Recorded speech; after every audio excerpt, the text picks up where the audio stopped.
Welcome to the Great Detectives of Old Time Radio. From Boise, Idaho, this is your host, Adam Graham. If you have a comment, email it to me, box13@greatdetectives.net. Follow us on Twitter at Radio Detectives, and check us out on Instagram, instagram.com/Great Detectives. If you're not subscribed to the podcast, I encourage you to do so you never miss an episode. You can subscribe with your favorite podcast software, including TuneIn, Stitcher, Spotify, or the Amazon Music app at amazon.com/OTR Detectives. Also, as you're making your travel plans for the new year, remember JohnnyDollarAir.com. JohnnyDollarAir.com is a Priceline affiliate link. So you get all the benefits of going through Priceline.com, but part of the purchase price supports the Great Detectives of Old Time Radio at no additional cost to you. So remember, when making your travel plans,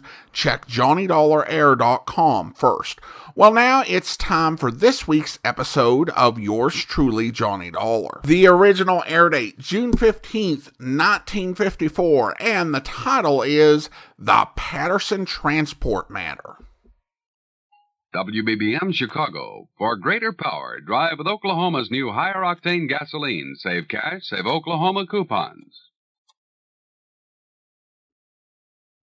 Wrigley's Spearmint Chewing Gum, the refreshing, delicious treat that gives you chewing enjoyment, presents for your listening enjoyment John Lund as Johnny Dollar. Tom Benson, Johnny. How fast can you get to Kansas City, Missouri? Why? Maybe you can stop a homicide. Well, that sounds worthwhile. What's the dope? We underwrite complete insurance coverage for the Patterson Transport Corporation. They handle the parcel delivery service for most of the department stores in town. Well, that should be profitable, but hardly deadly. There have been 6 robberies and beatings involving their drivers in the past week, Johnny. Apparently one guy is responsible, and he's gotten increasingly brutal with each holdup. How far has he gone? The last holdup was yesterday afternoon. He went berserk. The driver's in the hospital with 5 broken ribs and a fractured skull. If this guy isn't caught, it's only a question of time before he kills somebody. I'll take the first plane out.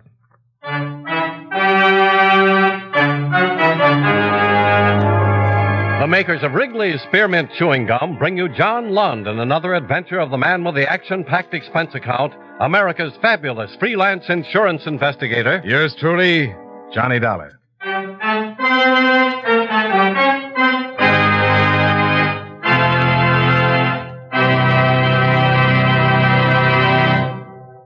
Friends, the makers of Wrigley's Spearmint Gum present these weekly adventures of Johnny Dollar because they know that millions of you enjoy Johnny Dollar. That's true of Wrigley's Spearmint Chewing Gum, too. It's enjoyed by millions, day in and day out. People find that chewing on a smooth, delicious piece of Wrigley's Spearmint Gum somehow makes time pass more pleasantly. Whether you're working, driving, shopping, or just taking things easy, that good, tasty chewing gives you enjoyment and satisfaction.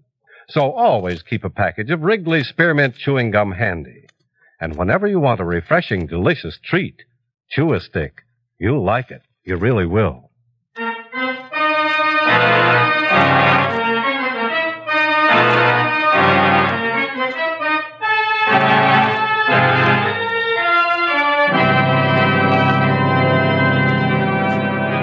Expense account submitted by Special Investigator Johnny Dollar to Home Office, Eastern Indemnity and Insurance Company, Hartford, Connecticut. The following is an accounting of expenditures during my investigation of the Patterson transport matter. Expense account item 1, $73.20. Airfare and incidentals between Hartford, Connecticut and Kansas City, Missouri. I was met at the airport by Walt Hendricks, Vice President and General Manager of Patterson Transport. It's a rough one, Dollar. 6 holdups in the week. Over $3,700 in COD money stolen. 3 drivers beaten so badly they can't work. One of them in the hospital in critical condition. Real rough one. I understand one man has been pulling the jobs, Mr. Hendricks. Seems to stack up that way. So far, we haven't been able to do a blasted thing to stop him. How's he operating?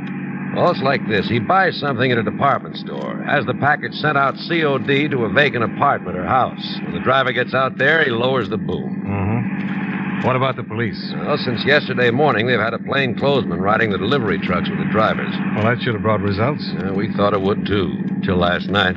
The driver that's laid up in the hospital? Yeah, he got it in his own garage, coming home from a movie with his wife.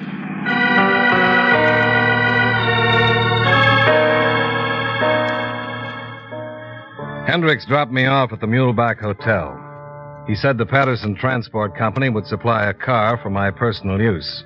And it was there, ready and waiting, after I finished checking in. I drove over to police headquarters at 1125 Locust Street, where Lieutenant Herman of the Robbery Division filled me in. Well, there's a few things about this that make sense, Dollar. Not many, but a few. Like what, Lieutenant?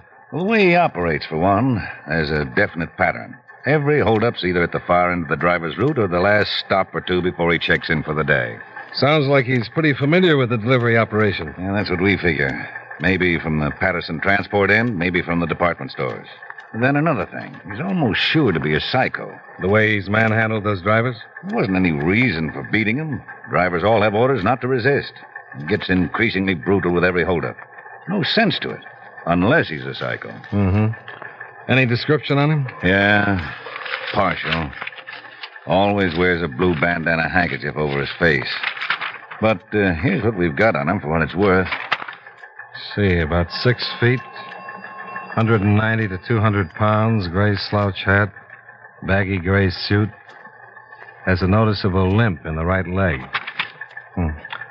Well, that's pretty general, but that limp might help tie him down. I've got the personnel managers of Patterson and the department stores going over their records on the basis of that description. So far, they haven't come up with anything. But here's another angle. Take a look at this map. Yeah, sure. Now, the first robbery took place out here, 4300 block in Seneca. The next, here, at Observation Park. And one here on Cypress. The next at 32nd Terrace. Then 54th and Jackson. Well, that makes a rough circle around the city. What's he been doing? Moving from route to route in a definite pattern? That's it. Hitting one driver after another in turn. Well, then you should know who's liable to be next on the list. We do. Driver by the name of Milton Spears. He's got the Southwest Territory down here. If the man we're after follows his pattern, we'll get him. But if he breaks it like he did last night... Yeah. That's about all I can tell you now, Dollar. We're hoping this guy will try again with our men riding the trucks. It's our best bet for getting him. And even if he doesn't, maybe we can... Oh, hi, Grayson. Lieutenant?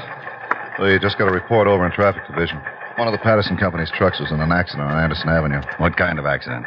Well, apparently the truck got out of control, smashed into a parked car along the curb. The driver was killed. What about our man? We didn't have anybody assigned to it. The truck had been in for repair, and the driver was just road testing it. Doesn't sound like it ties in with a holdup, but I thought you'd better know. Well, thanks, Grayson. Let me see the complete report when you get it in. Yeah, sure, Lieutenant. Say, Sergeant. Yeah? Did you get the name of the driver who was killed?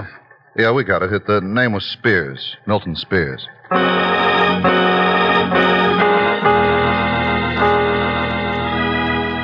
When we got to the scene of the accident, an ambulance and squad car were already there.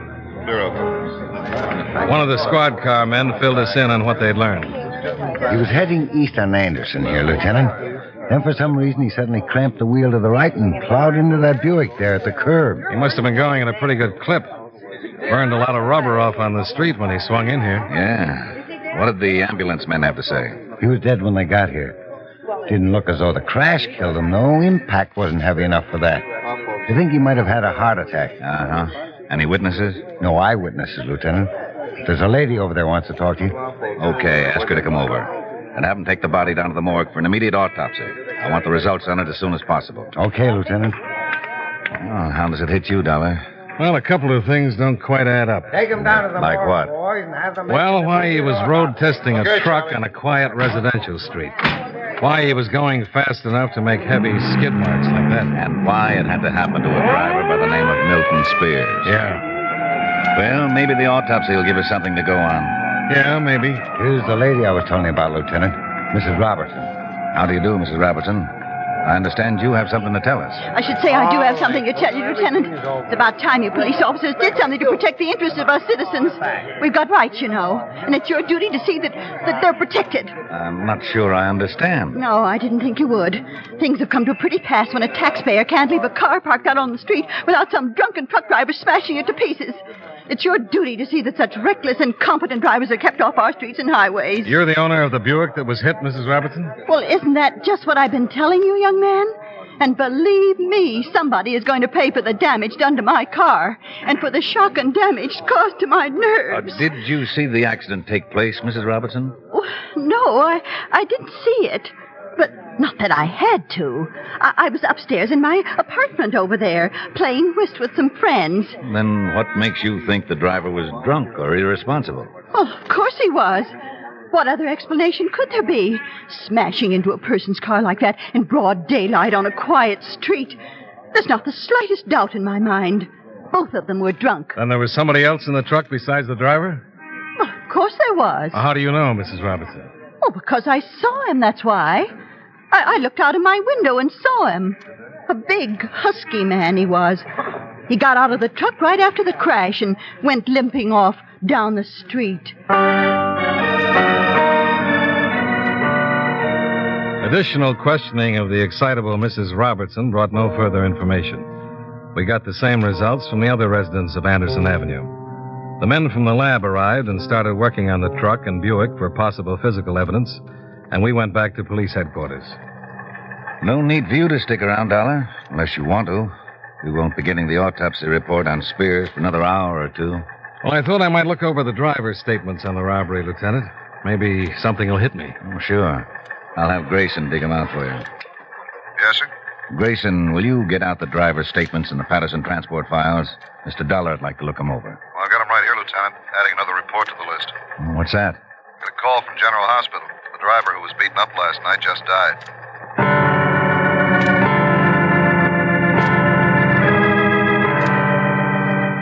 I went over the driver's statements and the official investigation reports. Lieutenant Herman and his men had covered every angle I could think of, and a couple I hadn't. When I got through, the autopsy on Milton Spears hadn't been completed yet, so I drove out to the Patterson Transport Company in the Northeast Industrial District. I found Walt Hendricks in the offices of the company, which were located to one side of their busy garage. Oh, that's a terrible thing about Milt Spears, Dollar. A terrible thing. Man had been with us for 15 years, perfect safety record, and gets himself killed in an accident that way. If it was an accident. Well, you think it's connected with the holdups? We'll know more about it when we get the autopsy report. Well, I suppose it could tie in with it. According to the pattern, Spears was the next driver due to get hit. Sure, and if it had happened while Spears was out on the route, I'd say okay, but he wasn't. Just what was he doing, Mr. Hendricks? Well, his truck broke down, the clutch linkage. We sent a substitute out. When the garage got through, Milt took the truck out to road test it. Anybody go with him? No. Milt was a good mechanic. No reason to send anybody along. And we don't allow our men to pick up any riders or hitchhikers. No, there couldn't have been anybody in the truck with him. Well, maybe he picked up somebody he knew. Well, it's a possibility, I suppose.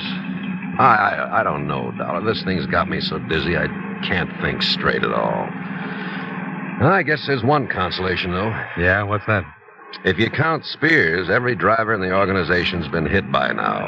Unless he starts over again, this guy has any place to go. I'll give you 8 to 5. He'll think of something.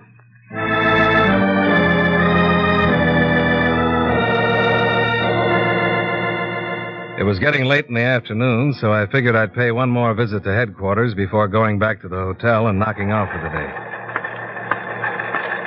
As I walked into Lieutenant Herman's office, he was just finishing a phone call. Okay, Doc. Thanks for the fast report. I'll buy you a dinner someday if you're lucky enough to catch up with me. Oh, hi, Dollar. That was Doc Winters, autopsy surgeon. There was a .22 caliber bullet in Milton Spears' brain. Wow. Nothing very accidental about that, is there? Not likely. Fired at close range behind the right ear. Point of penetration was covered by hair. Bullet lodged in the bone. That's why the ambulance attendants didn't catch it. No wonder he crashed the truck. Yeah. We'll have ballistics examine the bullet.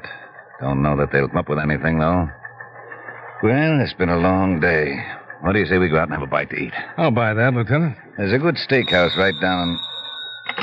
Lieutenant Herman.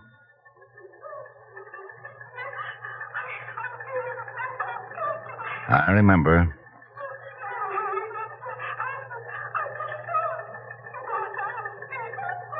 We'll be right there. Now, let's roll, Dollar. What's up? Remember that Mrs. Robertson? The woman who owned the smashed-up Buick? Yeah, she just saw the man we were after. He's out in front of her place right now.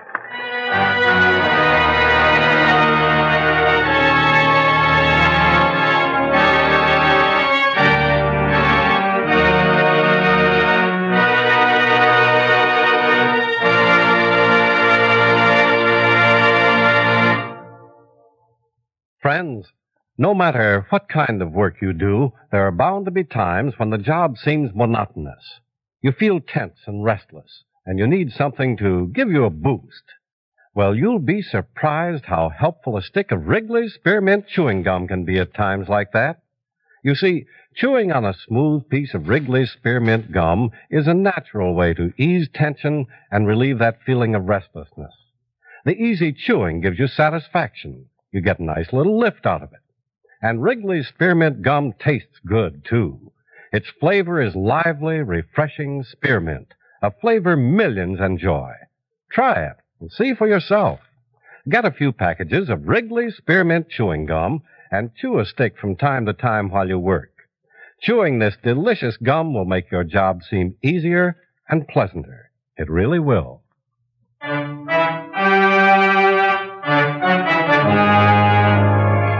And now, with our star, John Lund, we bring you the second act of Yours Truly, Johnny Dollar.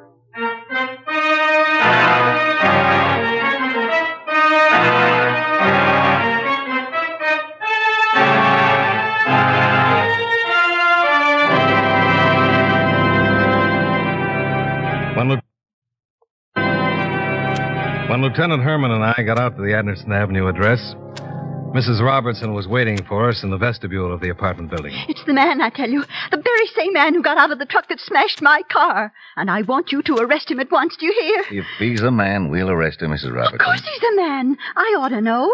I saw him get out of the truck and limp down the street. And I saw him again just before I called you. What was he doing, Mrs. Robertson? Looking over my car, that's what. The nerve of him.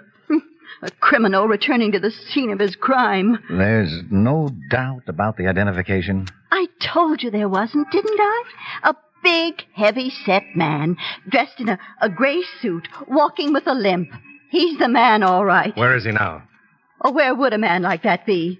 I told you he was drunk when he smashed into my car. He went into that bar at the corner.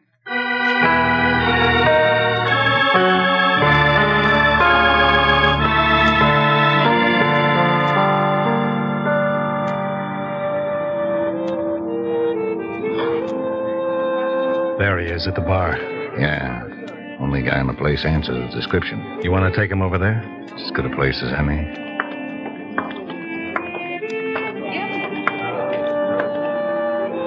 Police officers, keep your hands on the bar. Hey, what's going on here? Hands on the bar. Shake him down, Dollar. Yeah, sure. What do you think you're doing, Mac? I ain't got no rod on me. How about it? He's clean, Lieutenant. Sure, I'm clean. I told you I was, didn't I? Now, what do you guys want with me?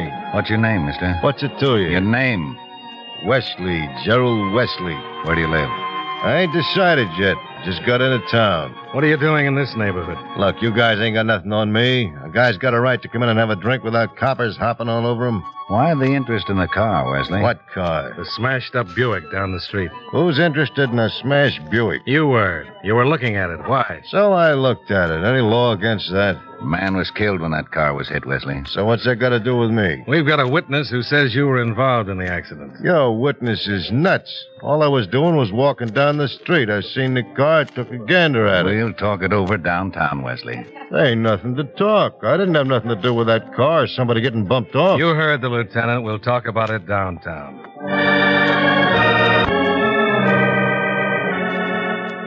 Might as well come clean, Wesley.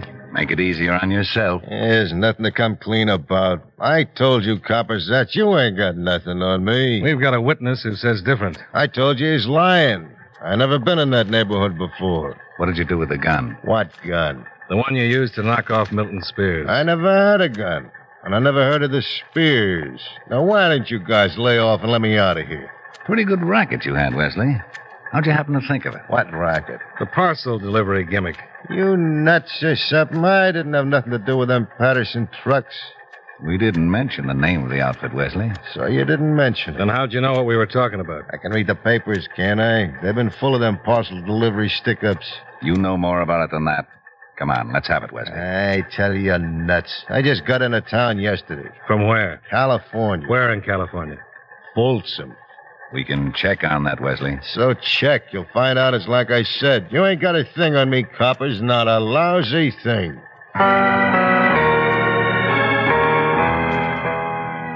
Lieutenant Herman sent in a teletyped request for verification from Folsom, along with telephoto copies of Wesley's prints for comparison. We got the answer back in an hour. Well, there it is, Dollar. Wesley wasn't sprung from Folsom until yesterday morning. Served his full time.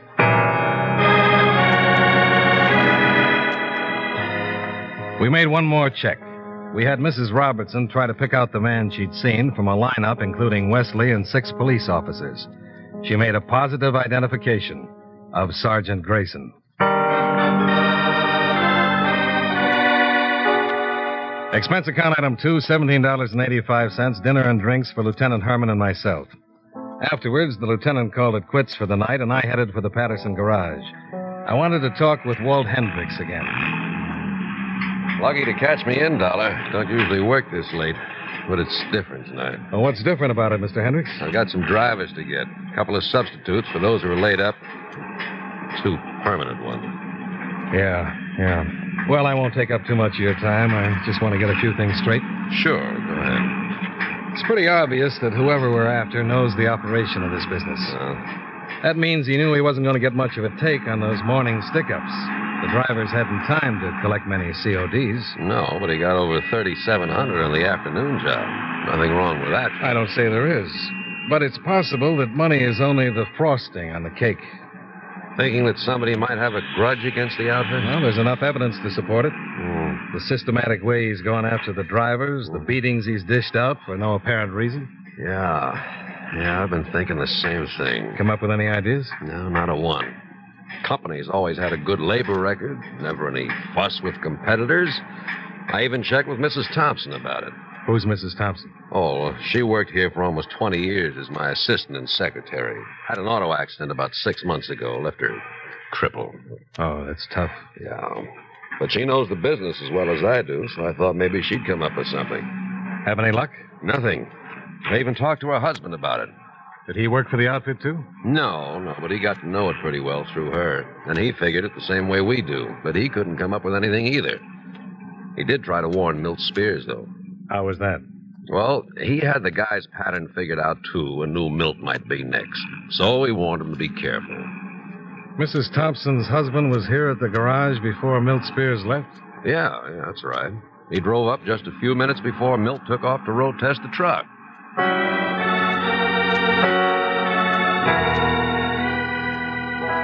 I went back to the hotel and put in a call to Tom Benson in Hartford. In the company's interest, he was willing to bust up his bridge game and go down to the office. He called me back in about 45 minutes with the information I wanted. Accident took place last Christmas Eve, Johnny. Thompsons were leaving a party at the Patterson offices. Apparently the husband had a little too much to drink. Drove out of the garage too fast, skidded as he hit the street, and wound up on the wrong side. One of the delivery trucks was just coming in. They met head on. Uh-huh. What's the medical report say? Well, the driver of the truck was killed outright. Mrs. Thompson suffered 2 broken vertebrae, left her permanently crippled. We paid all medical expenses. She's got a life income of $100 a month. What about the husband? He was in the hospital up until a couple of weeks ago. Had a depressed skull fracture, bad compound fracture of the right tibia. Outside of that, he should be as good as new. Help you any, Johnny? I wouldn't be surprised.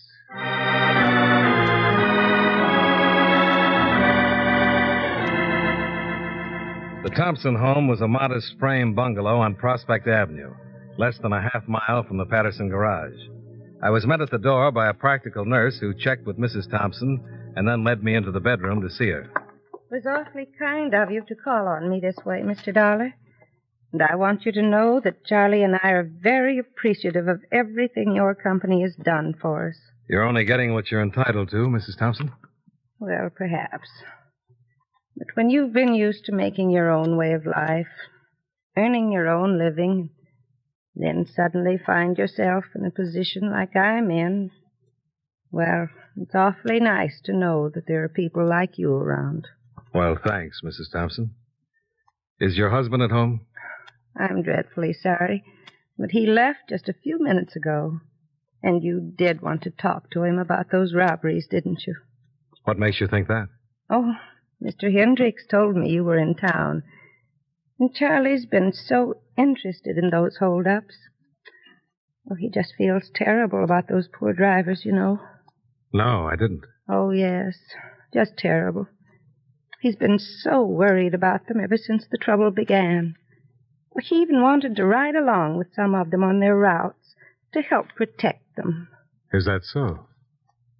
Yes, he's felt that way, you know, protective about them ever since that accident happened to us. Some men might have felt the driver was to blame that night, might have felt resentful toward them because of what happened to me, but not Charlie. He's a wonderfully forgiving man, Mr. Dollar. Where is your husband now? Yes. He even had a presentiment about what was going to happen to them after the holdup started. He told me he was afraid that robber would go from one driver to the next, beating them, perhaps even killing them. He even made a list of the ones he was afraid would be hurt. Where is he now, Mrs. Thompson? That's why he went out tonight, Mr. Dollar. He's determined he won't let anything like that happen again. That's why he went out to protect him. To protect who? Well, the next one on his list, of course. My former employer, Mr. Hendricks. The phone was in the living room. I put in 2 fast calls. The first to police headquarters. We'll have a car right out, Dollar.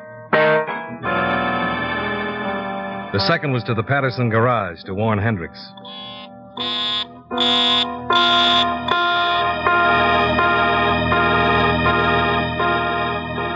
The garage was only a few short blocks away, and I made it before the squad car did. There was a light in Hendricks' office, but it was empty. I tried the darkened garage next.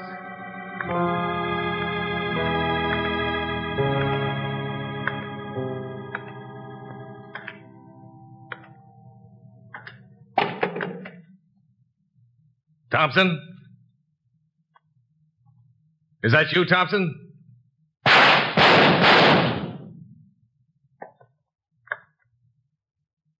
Thompson?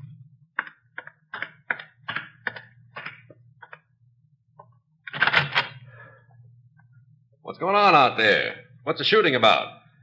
It's Dollar, Hendricks. Dollar? Yeah. Throw some lights on, will you? Yeah, sure. What's going on here, Dollar? What are you... Oh, Charlie Thompson. Yeah. Where were you? In the back room. But Charlie, what happened? Well, somebody had to stop him from protecting you.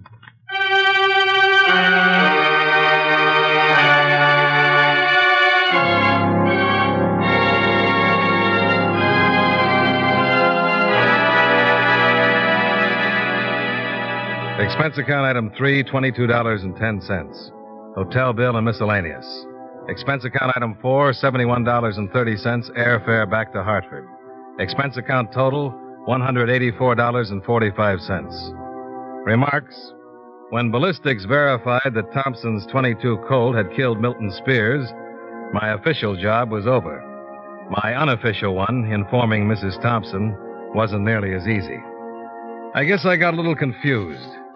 It's the only way I can account for the fact that she believes her husband died a hero, getting the bandit single-handed. Yours truly, Johnny Dollar.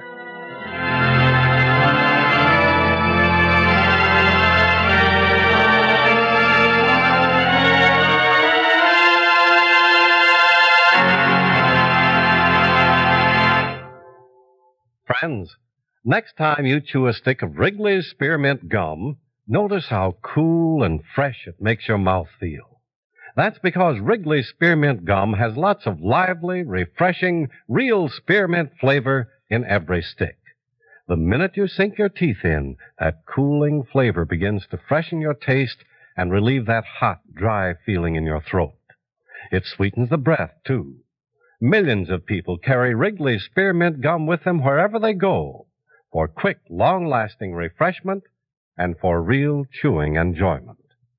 Next time you're at the store, get some Wrigley's Spearmint Chewing Gum. Enjoy its refreshing flavor and good, pleasant chewing often, every day. Remember, that's Wrigley's Spearmint Chewing Gum. Healthful, refreshing, delicious.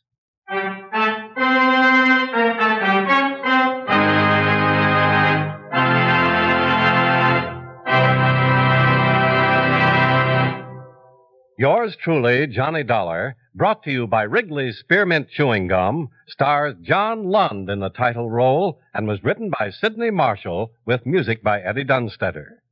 Featured in tonight's cast were Clayton Post, Hal March, Ed Begley, Hy Averback, Jim Nusser, Lee Patrick, and Virginia Gregg. Yours truly, Johnny Dollar, is produced and directed by Jaime Del Valle.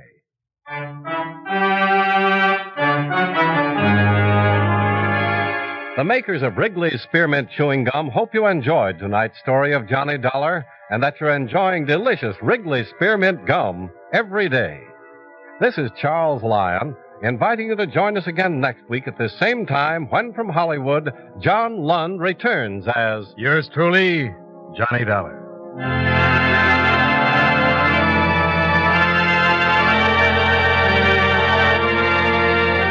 This is the CBS Radio Network. Welcome back. A solid insurance procedural sort of case, and Johnny gets proven right in his suspicion that this was a case where the money was really secondary. Listener comments and feedback now, and we have one comment off Facebook from David regarding an email we read out after the temperamental tote board matter. He writes, just wanted to say I really enjoyed the discussion of the organ music. It never occurred to me that multiple instruments were used, but I can actually hear it now that it's been pointed out.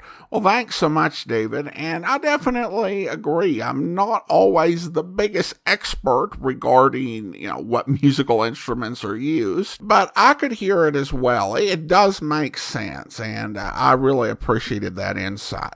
Well, now it's time to thank our Patreon supporter of the day. And as this is the first Friday in December, we're recognizing Patreon supporters who have been supporting the program for 5 years this month. And I want to go ahead and thank Christine. Christine has been one of our Patreon supporters since December 2017, currently supporting us at the Master Detective level of $15 or more per month. Thank you so much for your support, Christine, and for all the great notes I've gotten from you on your various adventures.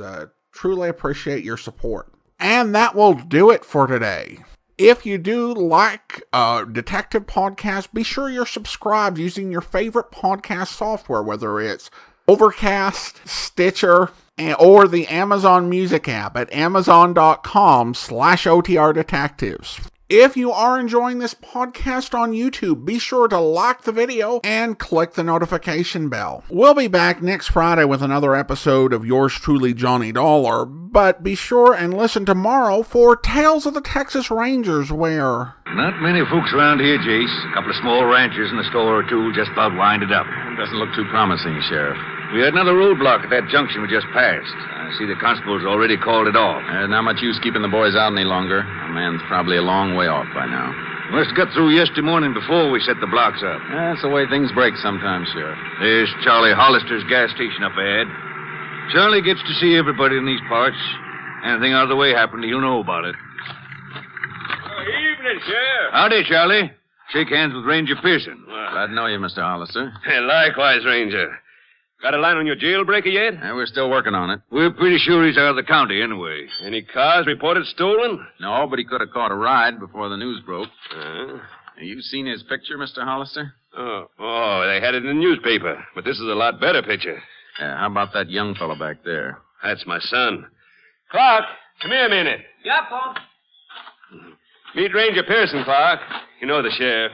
Oh, howdy, Ranger. Sheriff? Hello, Clark. Constable had you working on the roadblock, didn't he, Clark? Yeah, just for a spell. They keep you busy? No. You've seen Ree's picture, haven't you, Clark? Oh, yeah. Sure didn't come through while I was on duty, though, Ranger. Well, appreciate your helping out, Clark. Oh, not at all. Anytime you need me, Sheriff. Thanks. I'll call on you if I do. See you later, Charlie. All right. We're going to check a few more houses up the line. So long. Say, Sheriff. Yeah? You figuring to stop at Hod Carter's? Yeah, why? Would you tell him I'm still waiting on him for that water pump? The old so-and-so was going to leave me his car yesterday. Sure thing, Charlie. I'll tell him. Probably forgot all about it. Nephew visiting him and all. What nephew? I never heard Hod had no nephew. Well, neither did I till I met him. Been with him a couple of days, Hod said. Well, sure is funny. I've known Hod 30 years. He never mentioned any nephew to me. I hope you'll be with us then. In the meantime, do send your comments to box13@greatdetectives.net. Follow us on Twitter at Radio Detectives. Check us out on Instagram, instagram.com/greatdetectives. From Boise, Idaho, this is your host, Adam Graham, signing off.